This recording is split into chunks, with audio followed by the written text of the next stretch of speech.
গত 15 বছরে এই শেখ হাসিনা সরকার নানা রকম উদাহরণ তৈরি করে গেছেন। আমরা এই 15 বছরের অবস্থা থেকে মুক্ত হয়েছে, কিন্তু একজন অপরাধীরও তো তার বিচার পাওয়ার অধিকার নিশ্চয়ই আছে। কিন্তু আমরা দেখেছি যে বিভিন্ন অপরাধীদের, আসামিদেরকে যখন আদালতে তোলা হচ্ছে তখন তাদের উপরে ডিম ছোড়া হচ্ছে, তাদের গায়ে হাত তোলা হচ্ছে, অপ্রীতিকর ঘটনাগুলো ঘটছে। এগুলো কি আসলে আরো একটা খারাপ উদাহরণ তৈরি করছে না? অফকোর্স প্রত্যেক অপরাধী বা আসামি তাদের আইনের প্রোটেকশন নেওয়ার অধিকার আছে। আপনি যে কথাটা বললেন যে শেখ হাসিনা অনেক বাজে দৃষ্টান্ত স্থাপন করে গেছে, আমার তো মনে হচ্ছে যে ওই শেখ হাসিনার বাজে দৃষ্টান্ত থেকে একটু উন্নতি হয়েছে।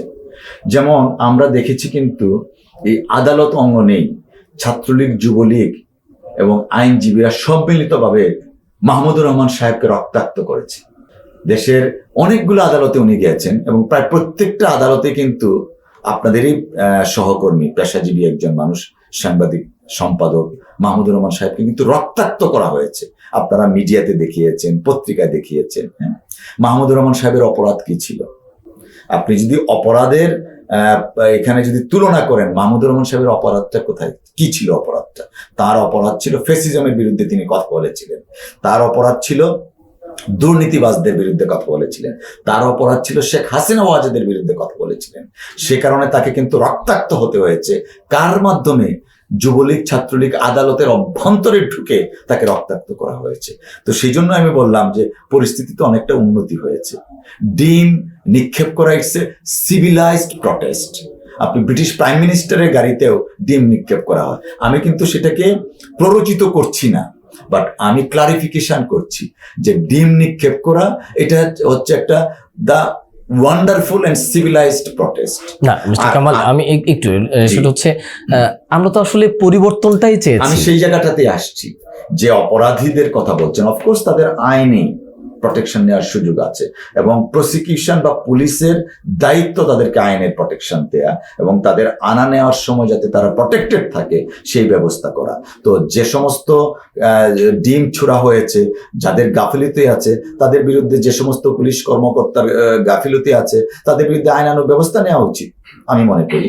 আর দেখুন, আমরা তো এই দেশেরই মানুষ। যাদেরকে আপনি রেফার করছেন, এই ছাত্র জনতার রক্তের দাগ তো এখনো শুকায়নি। সাইদের বাবার চোখের পানি তো এখনো ঝরছে। পানি লাগবে পানি, এই কথাগুলো তো কানে আমাদের বাজছে। যাদের নেতৃত্বে, যাদের প্রত্যক্ষ অংশগ্রহণে সাইদকে হত্যা করা হয়েছে বা পানি লাগবে পানি, তাদেরকে হত্যা করা হয়েছে, সেই মানুষটা এক সপ্তাহের ব্যবধানে কোর্টে গিয়ে একটা যদি ডিম খায়, ডিমের একটা ঢিল দেয়। আমরা তো এই দেশেরই মানুষ রে ভাই। যারা যখন বলে যে মানুষ মারা যাবে কিন্তু পুলিশের গুলি ফুরাবে না, দায়িত্বশীল জায়গা থেকে এই কথাগুলো মন্ত্রী বাহাদুররা বলেছেন। তারা যখন আদালতে উঠে, কত মানুষ এফেক্টেড, শত শত মানুষকে হত্যা করেছে, শত শত মানুষকে গুলি করেছে, তাদের পরিবার পরিজন কি নাই? তারা নিজেরা দুর্নীতিবাজ। কালার এক্সপার্ট, জর্জ স্যাপ এবং মাইল্ড অন হ্যান্ডস টেকনোলজি সমৃদ্ধ অরিক্স ক্রিস্টাল ওয়াশ আপনার লন্ড্রি এক্সপার্ট। তাদের বিরুদ্ধে কি, এই যে ধরেন দীপুমণির ব্যাপারে আমরা শুনেছি যে ভূমিকে দীপুমণি, ওখানে কি হাজার হাজার মানুষ ক্ষতিগ্রস্ত না?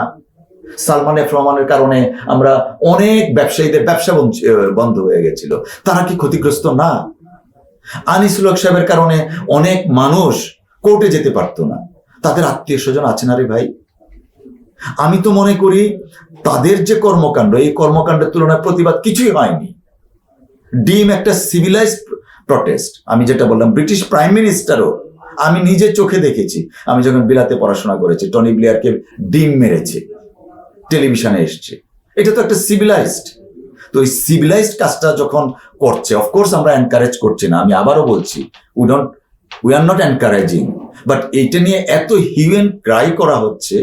তখন মাহমুদুর রহমান সাহেবকে যখন রক্তাক্ত করা হয়েছিল, তার চোখ দিয়ে যখন রক্ত বেরোচ্ছিল, মাথা ফেটে যখন রক্ত বের করছিল, তখন কতটুকু আমরা প্রটেস্ট করতে পেরেছিলাম। আমি একটা কথা বলি, দেখুন, দেশনেত্রী বেগম খালেদা জিয়াকে তার 40 বছরের ভিটা থেকে এক কাপড়ে বের করে দিয়েছিল হাসিনা। তখন যদি আদালত, বুদ্ধিজীবী, সাংবাদিক, আইনজীবী, পেশাজীবী তারা যদি দাঁড়াতেন যে না, তিনি বাংলাদেশের প্রথম মহিলা প্রধানমন্ত্রী, তিনি এই দেশের স্বাধীনতার ঘোষক শহীদ রাষ্ট্রপতির স্ত্রী, তিনি সেনাবাহিনীর সাবেক প্রধানের স্ত্রী, তিনি বীর উত্তমের স্ত্রী, গিভ হার এনাফ টাইম, সেটা কি করেছে কেউ? সেটার ফল কে ভোগ করেছে? শেখ হাসিনা ওনাকে এক কাপড়ে ঘর থেকে বের করে দিয়েছিল। সেটার ফলশ্রুতিতে শেখ হাসিনাকে আজকে 18 কোটি জনতা এক কাপড়ে দেশ থেকে বের করে দিয়েছে। তখন যদি বেগম খালেদা জিয়ার ব্যাপারে আমরা, আপনারা, দেশের মানুষ দাঁড়াতো, প্রেক্ষাপট কিন্তু ভিন্ন হতো। অতএব এই যে প্রক্রিয়াটা, overnight you can not expect everything. দেশনেত্রী বেগম খালেদা জিয়াকে এক কাপড়ে বের করে দেওয়ার পরে তিনি গুলশান অফিসে গিয়ে কান্না করেছেন। তখন অনেক আওয়ামী লীগের এই মন্ত্রী যাদেরকে রেফার করছেন তারা অকথ্য ভাষায় বলেছে যে গ্লিসারিন দিচ্ছে চোখের মধ্যে। সেই শব্দগুলো তো কানে ভাসে আমাদের। সেই তুলনায় কি কিছু হয়েছে? হোক আমরা চাই না, but at the same time civilise প্রটেস্টও যদি না করেন তাহলে আপনি ডেমোক্রেসি কিভাবে আনবেন এই দেশে? একটা ডিম যদি একটা গাড়িতে মারে সেটা নিয়েও যদি কথা হয়, এর চেয়ে সিভিলাইজ প্রটেস্টার কি হতে পারে বলেন? আমি এনকারেজ করছি না, বাট একটা ডিম মেরেছে সেটা নিয়ে হিউ অ্যান্ড ক্রাই শুরু হয়ে গেছে। It is very unfortunate. তারা এই দেশকে ধ্বংস করার জন্য, ফেসিস্ট রেজিম কায়েম করার জন্য যে কন্ট্রিবিউশন ছিল, সেই কন্ট্রিবিউশনের তুলনায় তারা আইনের প্রোটেকশন যথেষ্ট পেয়েছে এবং আন্তর্জাতিক মানের আইনি প্রোটেকশন তারা পাচ্ছে। এবং আমি বিশ্বাস করি আইনজীবী হিসাবে এবং প্রত্যাশা করি তারা যেন পরিপূর্ণভাবে বিচার না হওয়া পর্যন্ত আইনের প্রোটেকশনটা পান। প্রত্যেকটা নাগরিকই তাদের আইনের প্রোটেকশন আছে। যে মানে তুমি একটা অন্যায় করেছো তার জন্য যে আমি আর একটা অন্যায় করব, এই ধারণায় বিশ্বাসী মানুষগুলো কিন্তু ফেসিস্ট রেজিমকে বিদায় করেনি। ফেসিস্ট রেজিমের বিরুদ্ধে আন্দোলন সংগ্রামের তাত্ত্বিক দিক কি ছিল? আমি আমার দেশ, এই দেশে আমি বিলং করি। কেউ যেন না বলতে পারে যে আমার বাবা এই দেশকে স্বাধীন করেছে, কারণ একক ব্যক্তি এই দেশকে স্বাধীন করেনি। কেউ যেন এটা না বলতে পারে যে 18 কোটি মানুষকে আমি খাওয়াচ্ছি, আমি টেলিফোন বন্ধ করে দিলাম, আমি ইন্টারনেট বন্ধ করে দিব, আমি বিদ্যুৎ বন্ধ করে দিব। আমিত্বটা যাতে বাংলাদেশে না থাকে সেই জন্যই কিন্তু ফেসিস্টের বিরুদ্ধে ছাত্ররা রক্ত দিয়েছে, আন্দোলন করেছে। প্রত্যেকটা পেশাজীবী সংগঠন থেকে আন্দোলন করা হয়েছে। তার আউটকাম হচ্ছে শেখ হাসিনার পলায়ন করতে বাধ্য হয়েছে। তো অতএব এই অবস্থার প্রেক্ষিতে এই ফেসিস্ট রেজিমের যারা সেবাদাস, যারা ফেসিস্ট রেজিম কায়েম করেছে, তারা তো অত্যন্ত ভালোভাবে আছে এবং আমরাও চাই সিভিলাইজ প্রটেস্ট অব্যাহত থাকুক। আমরাও চাই তারা পরিপূর্ণ আইনের প্রোটেকশনটা তারা পাক। এবং এই বাংলাদেশের জন্য কিন্তু দেশের মানুষ সংগ্রাম করেছে, ছাত্র বন্ধুরা তাদের রক্ত দিয়েছে এই বাংলাদেশের জন্য।